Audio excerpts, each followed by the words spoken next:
Welcome back to the shop. I'm Jeff from Today's Craftsman. You can see here behind me, this is our new Striebig Compact. It's a 5x10 vertical panel saw, and we were the lucky winners of the Win A Striebig contest from Colonial Saw. Big thanks to Brian from RT Machine, he's here, for telling us about the giveaway, and an even bigger thanks to Colonial Saw for choosing us to win this saw. Dave from Colonial Saw came down on Monday, today's Wednesday, and delivered the saw, and he and Brian set it up yesterday. So we'll go through and show you what it's all about. This isn't a panel saw like you see at Home Depot. This is like the top of the line, insanely accurate vertical panel saw. We're here at the head of the saw. Right now it's in the cross-cut orientation, but it also goes into the rip orientation.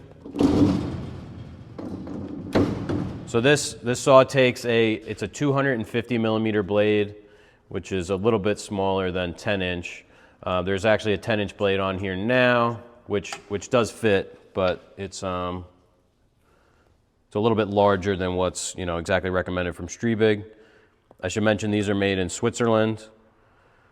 So this is an 80-tooth blade. It has a 30 millimeter bore, and it has 2 pins because this has a brake.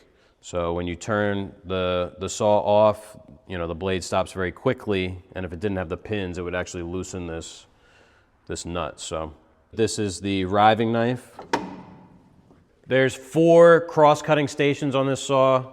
You can see here this carriage has a little red tab on it, and the frame of the saw has a little red mark, and you can only lock in the saw in these 4 positions. So you'll see this cut in these rails. That's a spot where this saw head can travel. So to get into a cutting position, you bring your saw down, you line up the tab and the little red mark, and you rotate this handle to lock it in. Most of your cutting is going to happen in this station here.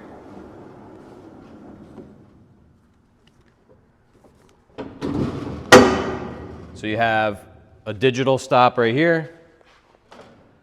We're waiting for a battery on this. Should be here today, so we can't turn it on. But these are self-calibrating. There's a magnet, a permanent magnet in the back that will calibrate this. If it gets out of calibration, you just run through a little calibration option in here, and it'll recalibrate.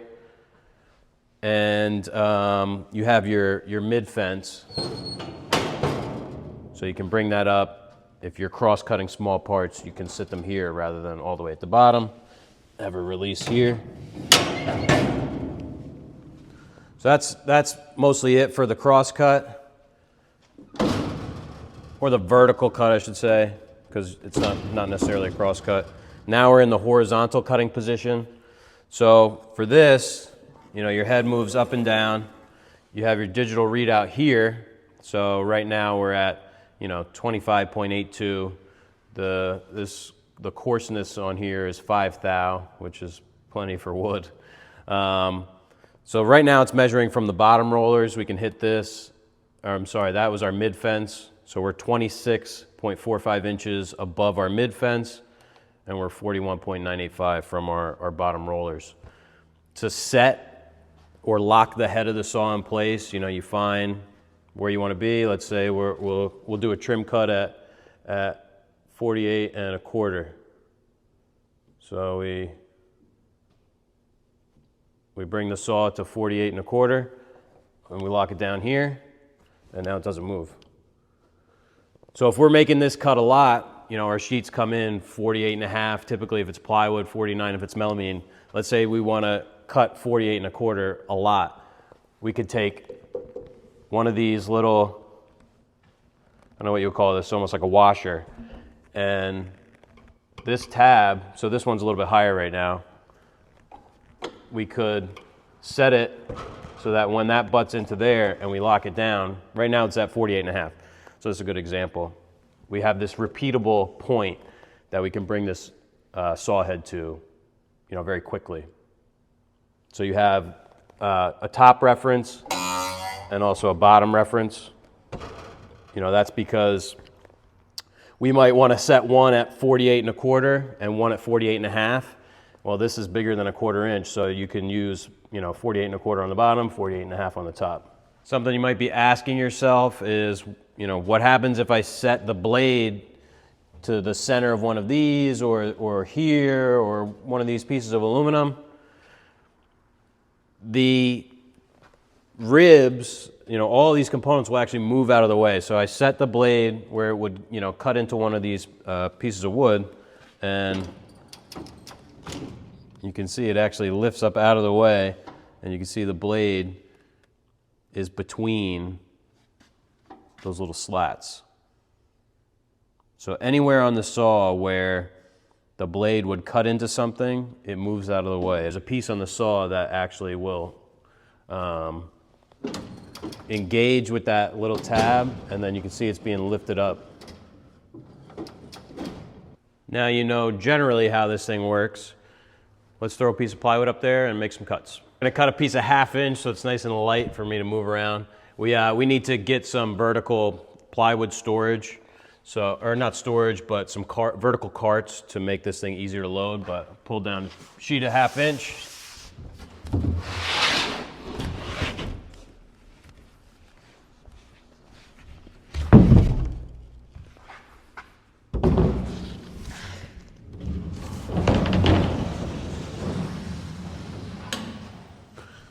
We have a little stop right here for doing your horizontal cuts, and this is actually, it's spring loaded, so you can load a sheet over top of it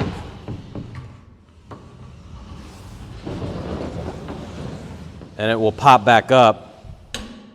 It only locks if it really gets pushed all the way down, so very nice engineering there. We'll just do a cleanup cut on the top and on the side there, and you get to see how it works.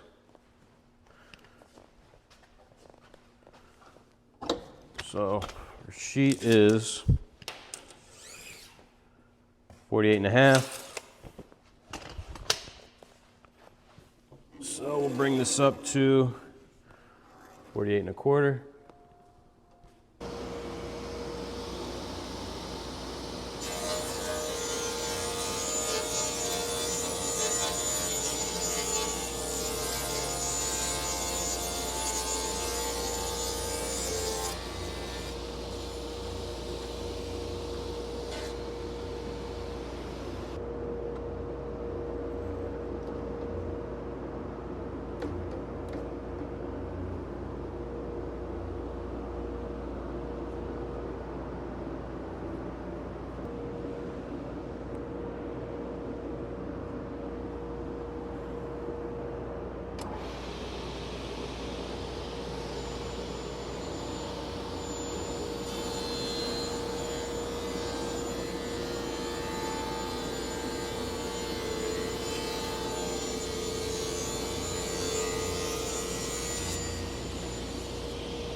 Yeah, it cuts fucking great.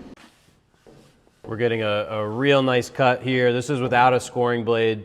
The Striebig is offered with a scoring unit. This saw doesn't have it, but Dave from Colonial did show us a way to actually, be able to score these boards. So what we'll do, I'll slide this down and I'll show you how we can do that. So behind here is the riving knife. So what we want to do is we want to drop the head of the saw all the way down. We bring it in until the riving knife touches the workpiece, and then we can come up and make a scoring cut in reverse.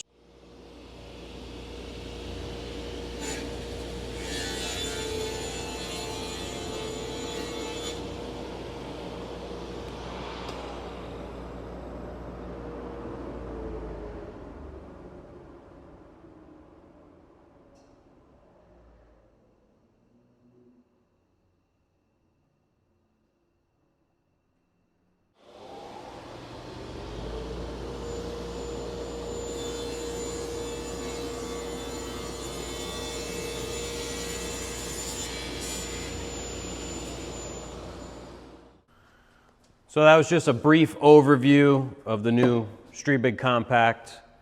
You'll be seeing a lot more of this. We're going to be doing some project builds where we use it, and Rob and I are going to be using this every day in the shop. This is where we're going to break down all of our sheet goods from now on. I want to give a big thank you to Dave and everyone at Colonial Saw for choosing us to win the saw, and to Brian back there for telling us about it, and being here to help Dave set it up, and all of the advice and everything.